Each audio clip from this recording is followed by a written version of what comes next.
Kutch police कर्मियों की दादागिरी आए दिन बढ़ती जा रही है। ये पुलिसकर्मी न जाने किसका गुस्सा बाइक वालों पर निकालते हैं, उनसे वसूली करते हैं, उनके साथ बदसलूकी करते हैं। हेलमेट के नाम पर वसूली की जाती है, जबकि खुद के थाने में बिना नंबर प्लेट की गाड़ियां खड़ी रहती हैं, खुद बिना हेलमेट के घूमते रहते हैं। अपने लिए गुजरात पुलिस, कच्छ पुलिस कोई कानून नहीं रखती, सारा कानून केवल जनता के सर मंड देती है। खुलेआम शहर में देसी दारू माफिया बैठे हुए हैं, वह इन्हें नहीं दिखाई देते। इन्हें केवल दिखाई पड़ते हैं वही लोग जिनके सर पर हेलमेट नहीं होता, जिनकी कोई लंबी पहुंच नहीं होती। गुजरात का ये कैसा अंधा कानून है। बात करो न साहेब, અહીં વાત કરો ન.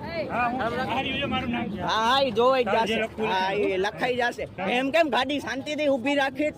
મેડમ માર્યું છે, હાથ ઉપાડ્યો છે રીતસર. ના રે ના, વાંધો નહીં. અમારી ગલતી થાય તો અમારી ગલતી થાય ડાયરેક્ટ મેમો ફાટે. તમને કહી છે મેમો ફાટશે, ભલે મેમો ભલે ફાટે. આમ કેમ હાથ ઉપાડો તમે?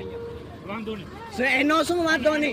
ભાઈ જેવા દે, શાંતિ રાખજો. શાંતિ નહીં બને જ છે, જે થાય છે બરોબર. શું કામ યાર મારો? અરે ભાઈ, શું કામ